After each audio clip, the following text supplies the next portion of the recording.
कहानी की शुरुआत में हम दो भाई बहन को देखते हैं, जिसमें भाई का नाम तो निक है और उसकी बड़ी बहन का नाम एमी है, जो अपनी मॉम डायना, डैड वेन सेलेंस्की और डॉग क्वर्क के साथ रहती है। हमेशा की तरह इनकी मॉम किसी काम से बाहर गई होती है और इनके डैड एक मशीन बनाने में व्यस्त रहते हैं। दरअसल वेन एक ऐसी मशीन पर काम कर रहा है जो चीजों को छोटा कर सकती है, लेकिन वेन को अभी तक इसके अंदर कामयाबी नहीं मिली है, क्योंकि वो मशीन चीजों को छोटा करने के बजाय उनको नष्ट कर देती है। वहीं अब सीन चेंज होता है, जहाँ हमें इनके पड़ोसी थॉमसन और उनकी फैमिली को दिखाया जाता है, जो फिशिंग के लिए जाने का प्लान कर रहे हैं, लेकिन इनका बड़ा बेटा रसेल जाने से मना कर देता है। और तब थॉमसन की पत्नी उसे बताती है कि उसे फुटबॉल टीम से निकाल दिया गया है, इसलिए वो दुखी है, लेकिन थॉमसन चाहता है कि रसेल बाहर निकले और कुछ बड़ा करे। वहीं दूसरी तरफ वेन अपनी फैमिली के साथ ब्रेकफास्ट कर रहा होता है। तभी उसको याद आता है कि आज उसको एक कॉन्फ्रेंस में जाना था, इसीलिए वो जल्दबाजी में वहाँ से जाने लगता है। पर तभी उसकी बीवी डायना का कॉल आ जाता है और वो बताती है कि वो आज दोपहर तक वापस आ जाएगी। वहीं थोड़ी देर बाद हम थॉमसन के छोटे बेटे रॉन को देखते हैं, जो अपने गार्डन में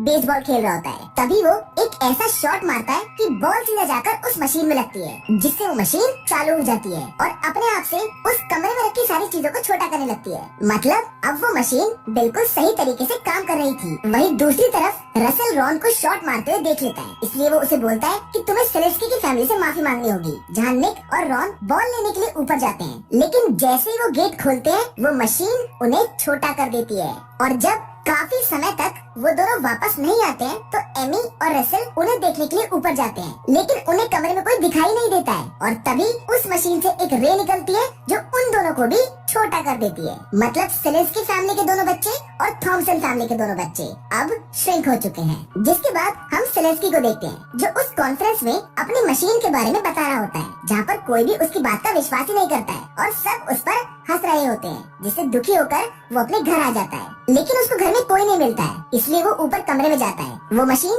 सेलेंस्की के वहाँ पहुँचने से पहले ही बंद हो चुकी थी, जहाँ श्रिंक बच्चे सेलेंस्की को बुलाने की कोशिश करते हैं, लेकिन वो इतने छोटे होते हैं कि उनकी आवाज सेलेंस्की तक नहीं पहुँचती है। ऊपर से सेलेंस्की दुखी और गुस्से में होता है, जो अपनी मशीन को तोड़ने लगता है, जिसके कांच के टुकड़े पूरे कमरे में फैल जाते हैं। जिन्हें साफ करते वक्त सेलेंस्की बच्चों को भी घर के बाहर कचरे में डाल आता है। वहीं बच्चे कांच की मदद से उस कचरे के बैग को फाड़कर वहाँ से बाहर निकलते हैं, जहाँ वो अपने आप को घर के पीछे पाते हैं, जहाँ से वो घर की तरफ जाने लगते हैं, क्योंकि वो सब जानते हैं कि अब बस सेलेस्की ही उन्हें ठीक कर सकता है। उधर डायना भी घर वापस आ चुकी होती है और घर में बच्चों को न देखकर उसको ऐसा लगता है कि शायद बच्चे मॉल में घूमने गए होंगे। लेकिन जब काफी समय बाद भी बच्चे वापस नहीं आते हैं, तो वो अपने नेबर से पूछती है, जहाँ उसे पता चलता है कि उनके बच्चे भी गायब हैं। इसलिए वो बच्चों को ढूंढने के लिए मॉल चली जाती है। दूसरी तरफ बच्चे घास पर चढ़कर अपने डॉग क्वार्क को बुलाने की कोशिश करते हैं, लेकिन वो सब अनबैलेंस हो जाते हैं और निक जाकर एक फूल में गिरता है, जहाँ एक मधुमक्खी आकर निक को पकड़कर ले जाने लगती है, जिसे बचाने के लिए रसेल भी मधुमक्खी के ऊपर जंप कर देता है और ये लोग मधुमक्खी के साथ पूरे बैकयार्ड का चक्कर लगा लेते हैं, जिसके थोड़ी देर बाद मधुमक्खी अपने आप ही नीचे आ जाती है। अब सेलेंस्की ऊपर कमरे में वापस जाता है, जहाँ उसे अपना वही काउच मिलता है जिसे मशीन ने छोटा कर दिया था, और वो समझ जाता है कि उसकी मशीन अब काम करने लगी है और हो न हो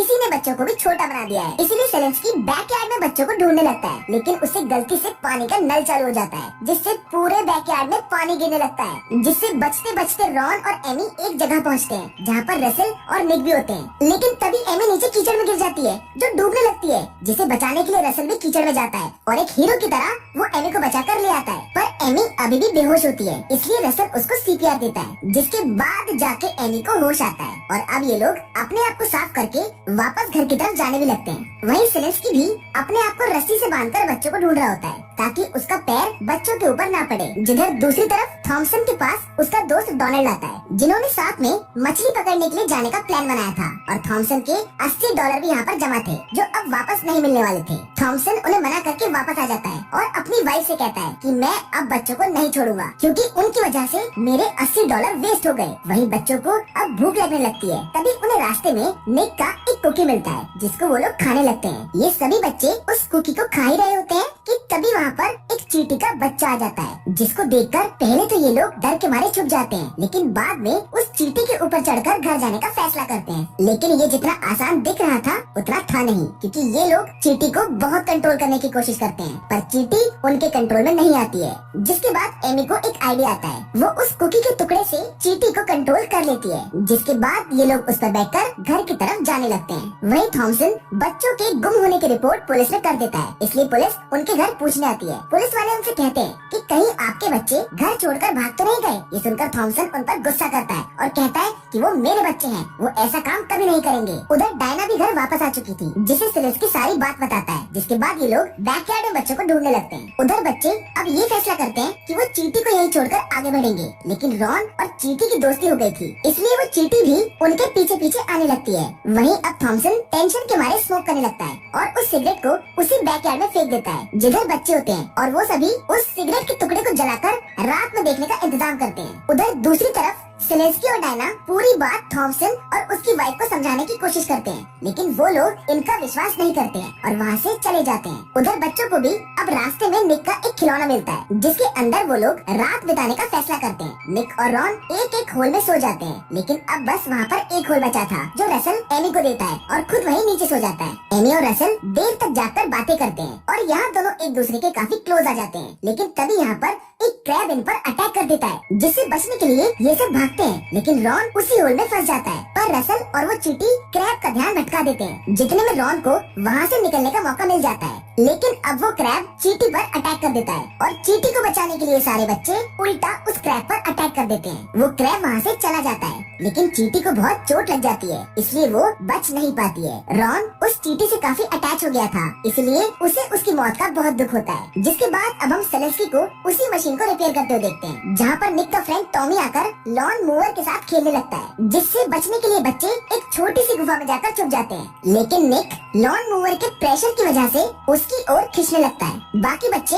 निक को बचाने की बहुत कोशिश करते हैं, लेकिन कोई भी फायदा नहीं हो रहा होता है, क्योंकि उस लॉन मूवर का प्रेशर बहुत ज्यादा होता है। लेकिन सही समय पर आकर डायना और सेलेस्की उस लॉन मूवर को बंद कर देते हैं, जिससे निक की जान बाल बाल बच जाती है। अब ये लोग क्वार्क को बुलाते हैं और उसके ऊपर चढ़कर सेलेस्की के पास चले जाते हैं, जहाँ गलती से निक सेलेस्की के खाने में गिर जाता है, जो उसको खाने वाला होता है। लेकिन क्वार्क उसको रोक लेता है और सेलेस्की को तभी निक और बाकी के बच्चे दिखाई देने लगते हैं। सेलेस्की उन्हें ऊपर लेकर जाकर वापस बड़ा करने की कोशिश करता है, लेकिन मशीन काम नहीं करती है, जिस पर निक सेलेस्की को बताता है कि पहले मशीन रॉन के बेसबॉल लगने की वजह से काम करने लगी थी। पर सेलेस्की मशीन को ठीक कर देता है, जिधर थॉमसन उसको बोलता है कि प्लीज इस मशीन को पहले मेरे ऊपर ट्राई करो। पर अब मशीन बिल्कुल सही हो चुकी थी। उधर रसल और एमी के बीच में भी एक नया रिश्ता बनने लगता है, इसलिए रसल एमी को डांस के लिए इनवाइट करता है, जिसके लिए एमी हाँ कर देती है। और अब सेलेस्की भी उस मशीन से बच्चों को बड़ा कर देता है। जिसके बाद रसल अपने डैड से कहता है कि अगर आप चाहते हैं तो मैं टीम में वापस चला जाऊंगा, लेकिन थॉमसन कहता है कि मुझे टीम से नहीं